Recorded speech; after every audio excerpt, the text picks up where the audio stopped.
اس آیت کے اندر اللہ تعالیٰ یہ فرما رہے ہیں کہ اللہ ولی الذین آمنوا، اللہ دوست ہے وہ لوگ جو ایمان لے آئے۔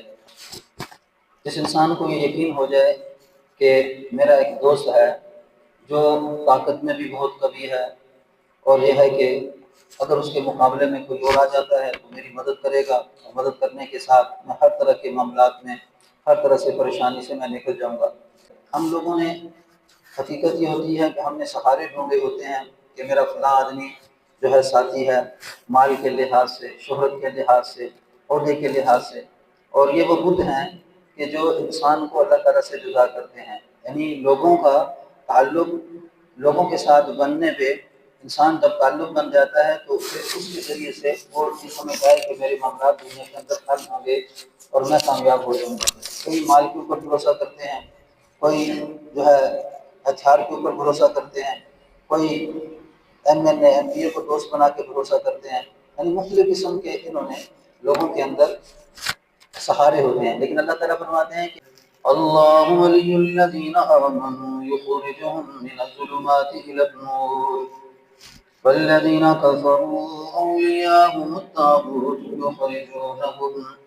یخرجونهم من النور الی الظلمات اولئک اصحاب النار هم فیہا خالدون انما اشکو بثی وحزنی الی اللہ۔ الحمدللہ، اللہ کا احسان ہے، اللہ کا شکر ہے۔ اللہ تعالیٰ نے ہمیں انسان بنانے کے بعد مسلمان کے گھر میں پیدا کیا، ایمان کی دولت سے نوازا۔ اس آیت کے اندر اللہ تعالیٰ یہ فرما رہے ہیں کہ اللہ ولی الذین آمنوا، اللہ دوست ہے وہ لوگ جو ایمان لے آئے۔ اللہ ولی الذین آمنوا یخرجهم، اللہ دوست ہے ان لوگوں کا جو لوگ اللہ تعالیٰ پہ ایمان لے آئے۔ جس انسان کو یہ یقین ہو جائے کہ میرا ایک دوست ہے جو طاقت میں بھی بہت قوی ہے، اور یہ ہے کہ اگر اس کے مقابلے میں کوئی اور آ جاتا ہے تو میری مدد کرے گا، اور مدد کرنے کے ساتھ میں ہر طرح کے معاملات میں ہر طرح سے پریشانی سے میں نکل جاؤں گا۔ تو جب یہ کامل یقین ہو جاتا ہے تو انسان اس چیز سے غم سے وہ نکل جاتا ہے، اور اسے اس بات کا خوب یقین ہو جاتا ہے کہ فلاں میری مدد کرے گا۔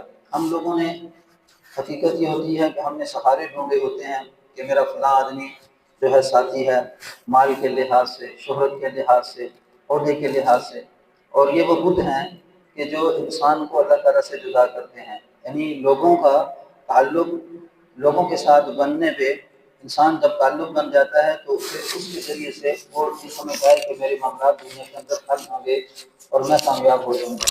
کوئی مال کے اوپر بھروسہ کرتے ہیں، کوئی جو ہے ہتھیار کے اوپر بھروسہ کرتے ہیں، کوئی ایم پی اے کو دوست بنا کے بھروسہ کرتے ہیں۔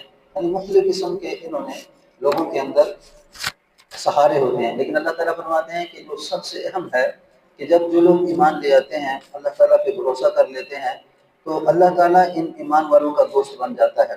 اب سوچو کہ جو انسان ایمان لے آیا، آپ صلی اللہ علیہ وسلم کے طریقوں پہ جو زندگی گزار رہا ہے، آپ صلی اللہ علیہ وسلم کو اپنا اس نے مسکن بنا لیا، ہر قسم کا سہارا بنا لیا، آپ صلی اللہ علیہ وسلم کی زندگی کو اس نے اپنی زندگی کا بہترین نمونہ بنا لیا، تو اب یہ اللہ تسلی دے رہے ہیں کہ اب تم اکیلے نہیں ہو بلکہ میں تمہارے ساتھ ہوں۔ اور پھر اسباب کا پیدا ہونا، اسباب اللہ پیدا کرتے ہیں، اسباب بننے میں اللہ تعالیٰ کے محتاج ہیں۔ چیزوں کا بننا اللہ تعالیٰ کی محتاجی کے ساتھ ہے، اور اللہ تعالیٰ چیزوں کے اور اسباب کے محتاج نہیں۔ ہتھیار ہیں موجود لیکن اللہ نہیں چلائیں گے، اللہ نہیں اس ہتھیار سے کام دلوائیں گے، وہ ہتھیار کام نہیں کر سکتا۔ اسی طرح اگر آپ کے کوئی دوست ہے، کوئی ساتھی ہے جو بہت بڑا دنیا کے لحاظ سے بڑے مقام پہ ہے، جس وقت تک اللہ نہیں چاہیں گے اللہ تعالیٰ اس سے آپ کا کام نہیں کروا سکتا اور کوئی کام کروا نہیں سکتا۔ تو ضرورت اس بات کی ہے کہ انسان کو اللہ کی طرف متوجہ ہونا، اللہ ولی الذین، اللہ کو دوست بنانا۔ جب انسان اللہ تعالیٰ کو دوست بنا لیتا ہے تو پھر اللہ تعالیٰ کیسے مدد کرتے ہیں؟ اب دیکھیں ذرا، حضرت موسیٰ علیہ السلام اپنی قوم کو لے کے نکلتے ہیں، اور جب سامنے دریا آ جاتا ہے تو قوم کیا کہتی ہے انا لمدرکون، اور موسیٰ آپ نے تو ہمیں ہلاک کر دیا، آپ نے تو ہمیں غرق کر دیا۔ تو وہ کیا کہہ رہی ہے؟ قوم دیکھ رہی ہے ظاہری چیزوں کو، یعنی قوم دیکھ رہی ہے آگے دریا ہے اور پیچھے فرعون کا لشکر ہے. اب دیکھو فرعون کا لشکر پیچھے، ظاہری اسباب یہی ہیں کہ آگے دریا ہے، کوئی سہارا موجود نہیں ہے، اور پیچھے فرعون کا لشکر ہے، اور فرعون کا لشکر بھی ہتھیاروں کے ساتھ ہے، اور قوم مسلح نہیں ہے، یعنی ہتھیار اس کے پاس موجود نہیں ہے. تو ظاہری اسباب پہ یہ نظر آتا ہے کہ حضرت موسیٰ علیہ السلام کی قوم اور موسیٰ علیہ السلام تو کیا ہو گئے، آگے دریا ہے، دریا میں غرق ہو جائیں گے. اگر دریا سے نہ بچے تو قوم کے ہاتھ سے چڑھ جائیں گے، اور قوم کیا کرے گی، پولیس اور سپاہی قوم کی کیا کریں گے، آپ کے ساتھیوں کو ماریں گے، آپ کو سزا دیں گے اور آپ کے اوپر ظلم کریں گے. لیکن موسیٰ علیہ السلام نے کیا کہا، قال کلا انا لمدرکون، قال کلا، موسیٰ علیہ السلام بولے نہیں، ہرگز نہیں. قوم کہتی ہے موسیٰ کو نے تو ہمیں غرق کر دیا، پیچھے فرعون ہے، آگے دریا ہے.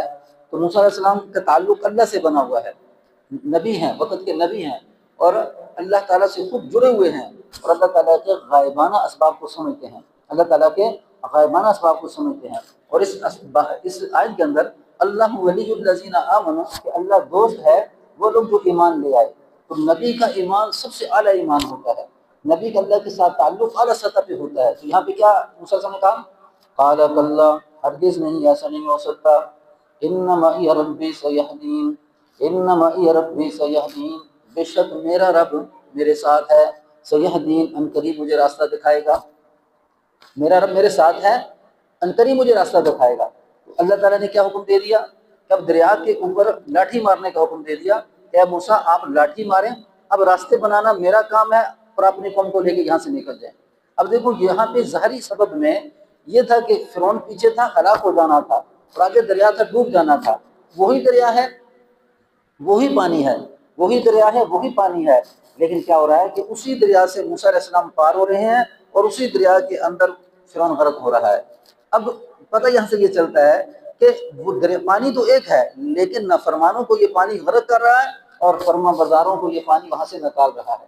فرما برداروں کو یہ پانی وہاں سے نکال رہا ہے، اور نافرمانوں کو وہاں سے کیا ہو رہا ہے، غرق کر رہا ہے.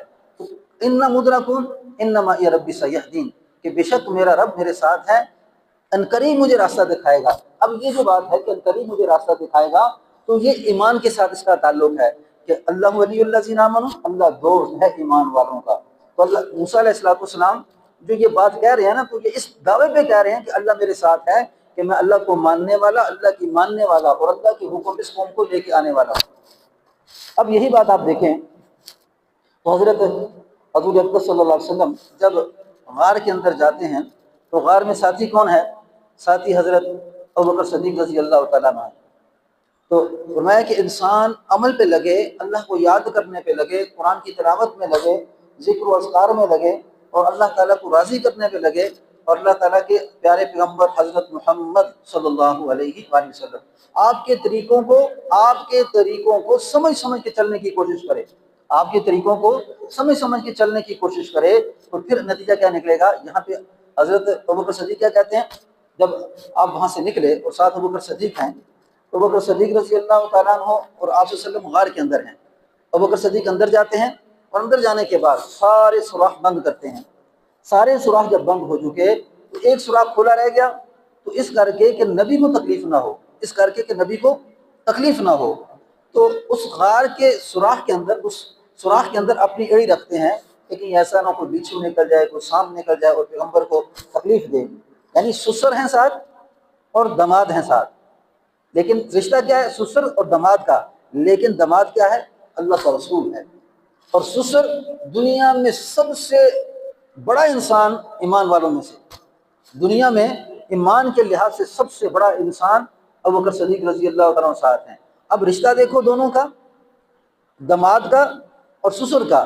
لیکن آپ صلی اللہ علیہ وسلم جس وقت ایک چیز آئی نا، تو سانپ آیا، تو جس نے کاٹا ہے ابوبکر صدیق رضی اللہ عنہ، تو آپ صلی اللہ علیہ وسلم کا سر مبارک آپ کے ذان مبارک پہ تھا، اور جیسے ہی اس نے کاٹا ہے تو کاٹنے کے بعد آپ رضی اللہ تعالیٰ عنہ کے آنسو نکلے ہیں، اور کہاں پہ، آپ صلی اللہ علیہ وسلم کے چہرے انور پہ گرے ہیں.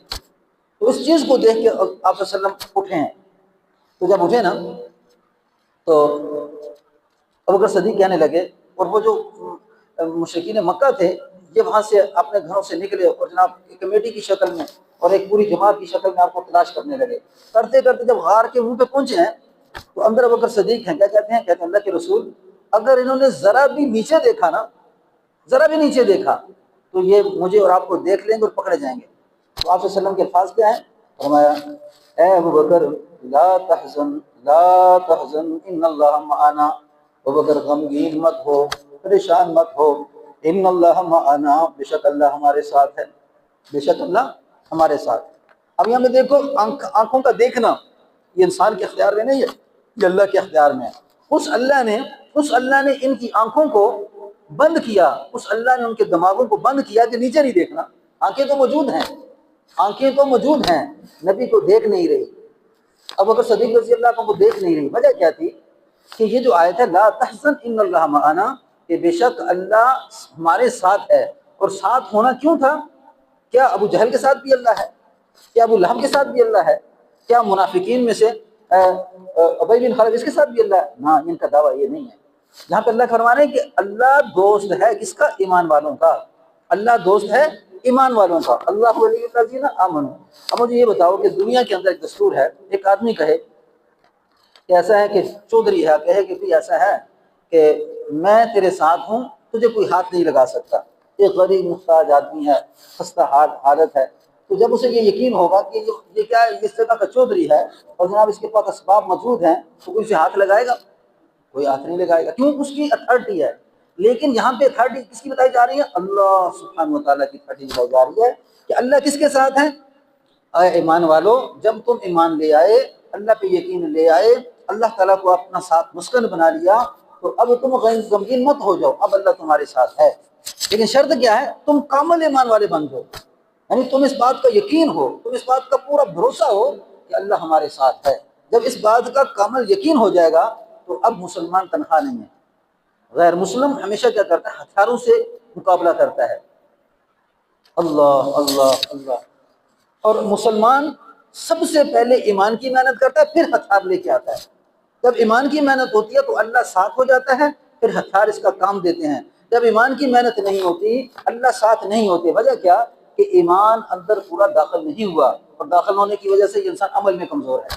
ہماری عمل کی جو کمزوری ہے وہ اللہ تعالیٰ پہ یقین، اللہ تعالیٰ کا بھروسہ یہ چیز کو علیحدہ کرتی ہے۔ جس کر کے ضرورت اس بات کی ہے کہ ہم کیا کریں کہ زیادہ سے زیادہ اس بات کو سیکھیں کہ ایمان کیا ہے، اور ایمان کے اوپر اپنی زندگی کو لے کے آئیں۔ اب جب انسان ایمان کے اوپر اپنی زندگی کو لے کے آتا ہے تو رزق کے اسباب کس کے پاس ہیں؟ اللہ تعالیٰ کے پاس ہیں۔ غمی کے اسباب کس کے پاس ہیں؟ اللہ تعالیٰ کے پاس ہیں۔ خوشی کے اسباب کس کے پاس ہیں؟ اللہ تعالیٰ کے پاس ہیں۔ اللہ وہاں سے جہاں سے غم برس رہے ہوں گے، اللہ وہاں سے خوشی کو نکالے گا۔ جہاں سے تکلیف نظر آ رہی ہے وہاں سے اللہ خوشی کو نکالے گا۔ اب دیکھو موسیٰ علیہ السلام پیچھے ہیں تو وہاں سے کیا نظر آ رہا ہے کہ دریا آگے غرق ہونا نظر آ رہا ہے، پیچھے ہلاک ہونا نظر آ رہا ہے۔ قوم موسیٰ علیہ السلام کے پیچھے فرعون کی جو ہے نا فوج پیچھے لگی ہوئی ہے، اور ادھر قوم قریش کے جو مکہ کے جو سردار ہیں اور مکہ کے جو فوجی ہیں کفر کرنے والے، یہ آپ صلی اللہ علیہ وسلم کو تلاش کرنے کے لیے غار کے سامنے پہنچ چکے۔ کس چیز نے بچایا انہیں؟ ایمان نے بچایا۔ کیا ایمان ہونے کی وجہ سے اللہ تعالیٰ نے ان کی مدد فرمائی۔ یہ دعا جو ہے نا، دعا